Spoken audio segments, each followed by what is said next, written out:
You have to be aware of the computer being behind you though. So you'll mute it first, and then you'll turn it to me.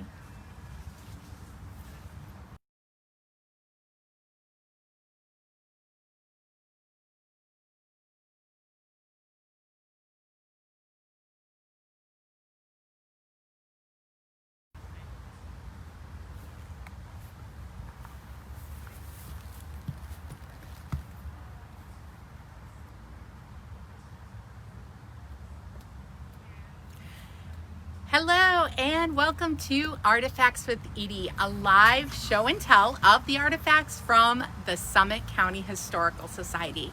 My name is Edie Steiner and I'm a music therapist with Akron Public Schools at Bridges Learning Center. And I'm also the shepherdess here at the Summit County Historical Society. Join me in celebrating the birthdays and special occasions. Today is July 3rd, and it's also the anniversary of little Owen Brown Steiner's coming home and coming into our life and moving to Akron, Ohio from the Sheepy Hollow Farm in Hot Bottom, Pennsylvania. Tomorrow is July 4th, or Independence Day in the United States of America, and we're going to talk a little bit more about this special day in just a moment. But on July 12th, the Summit County Historical Society in Akron, Ohio will celebrate its 96th birthday. And how many years will the society turn 100?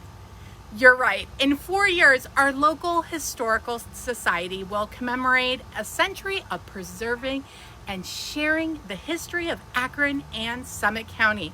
And we can't wait for you to come and celebrate that with us in 4 years and celebrate the next 4 years together with us.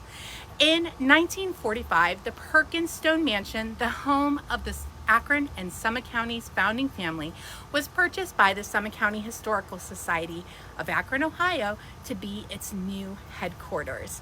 This was 21 years after the organization was founded by the Cuyahoga Portage chapter of the DAR.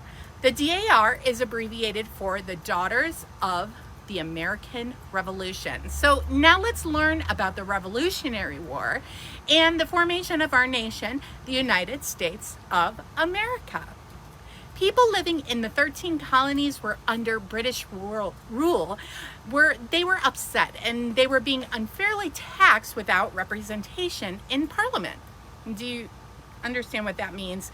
Great Britain needed more money from being in war with France and the Native Americans in the French and Indian War that was costly, and it added to the growing status of the North Americas.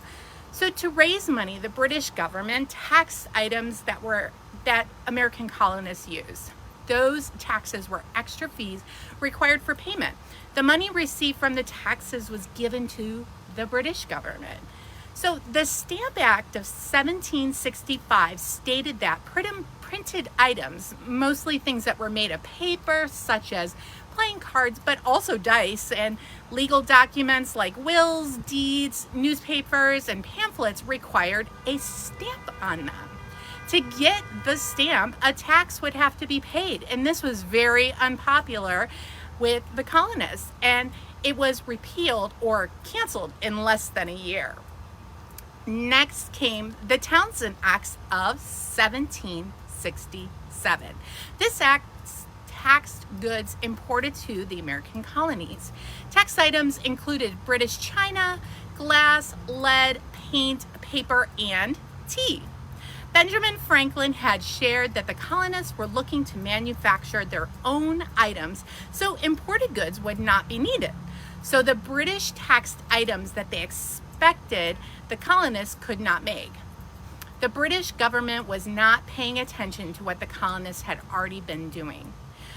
Because by 1765, the Daughters of Liberty were illegally already spinning their wool.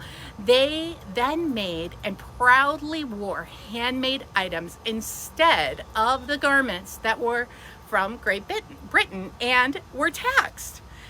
A secret society called the American Businessmen called this, I'm sorry, a secret society of American businessmen called the Sons of Liberty helped convince 24 towns in Massachusetts, Connecticut, and Rhode Island to boycott British goods. And this group also coined the slogan, taxation without representation. Violence over the enforcement of the Townshend Act and intimidation of the British soldiers to business owners came to a head with the Boston Massacre of 1770. The Townshend Acts were then repealed except the tax on tea. Then came the Tea Act of 1773. It was a tax that helped the East India Company who shipped the tea to the colonies. So people living in Great Britain and the American colonies really liked to drink tea, and they drank tea like people drink Starbucks today. Over 2 million pounds of tea was drunk in the American colonies each year. And this was kind of the last straw for the American colonists. A group of men dressed as Native Americans and went on board 3 East India ships in the Boston Harbor. And they found the tea stored in the ships, and they dumped it overboard into the water. This historical incident is the Boston Tea Party, and it really wasn't a party at all.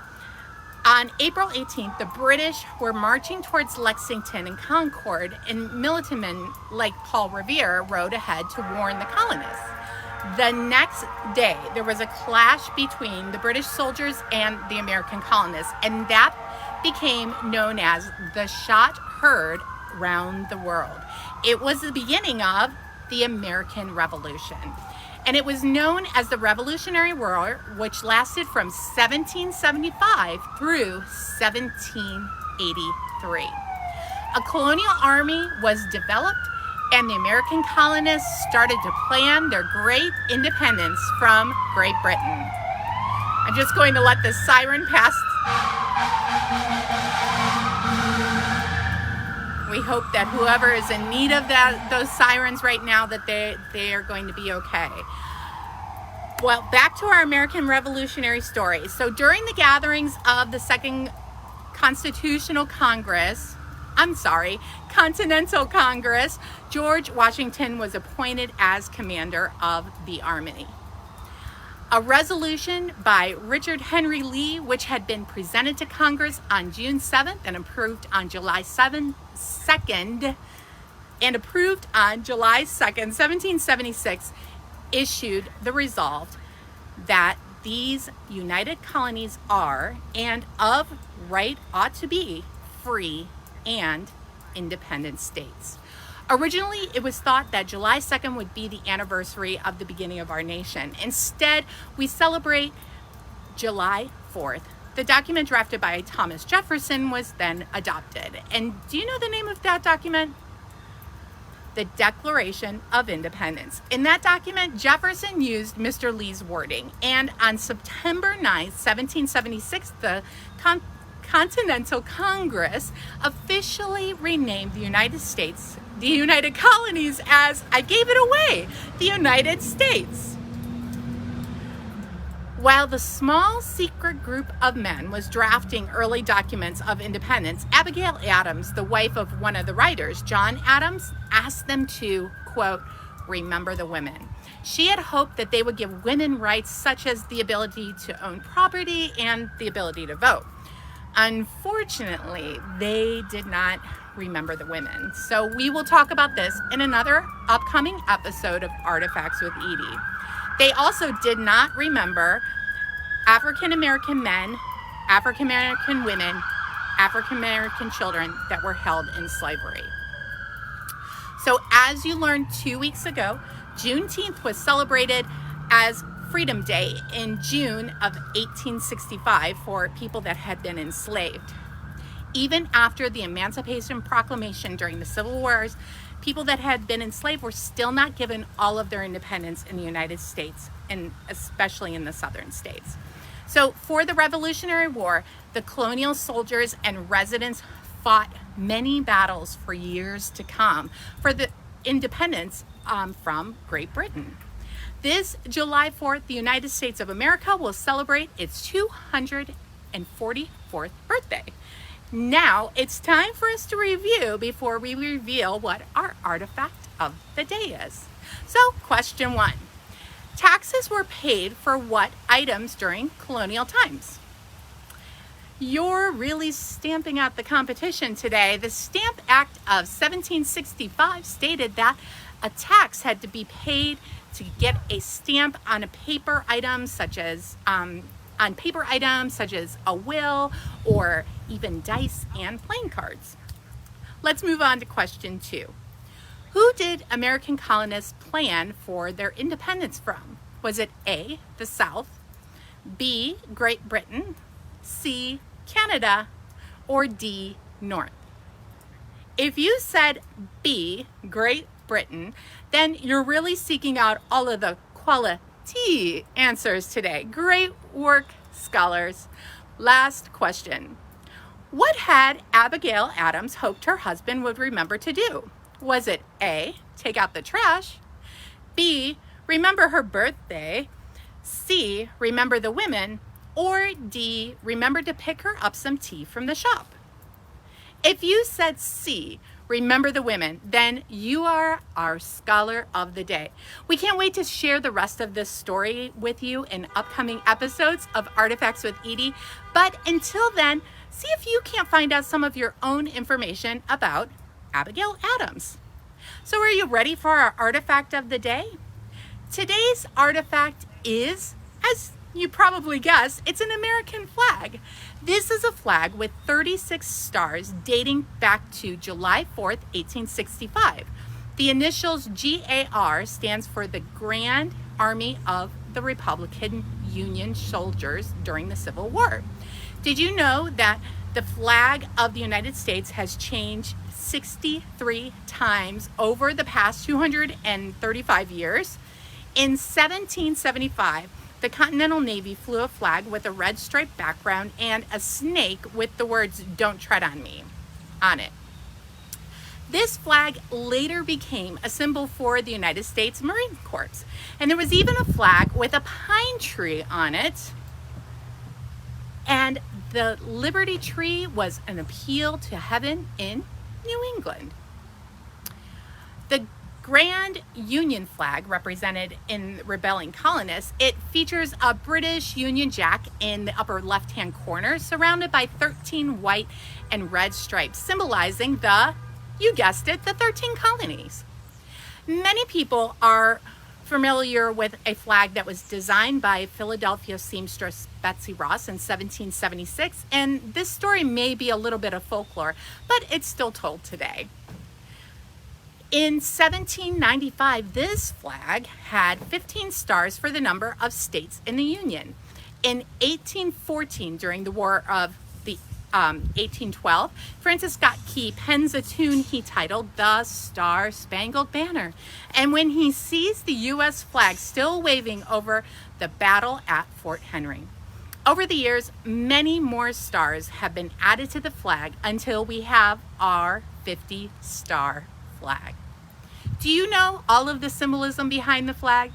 The 13 stripes represent the colonies. The stars represent the 50 states of the Union.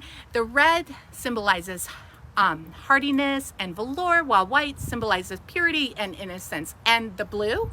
Well, the blue represents vigilance and perseverance and justice. So thank you so much to our society member, Harriet, for loaning us all of the flags that were in our episode today. They're all part of her personal collection. So what has been your favorite episode of Artifacts with Edie? Please tell us your answer as you celebrate the 4th of July. And remember that the Historical Society and the Akron Zoo will be hosting a hike to the John Brown Monument tomorrow on July 4th at 11 a.m. So until then, you can join us next week for another episode of Artifacts with Edie, live on Facebook at 11:30, where I show and tell the artifacts of the Summit County Historical Society, where history is always within reach. Thank you for joining us.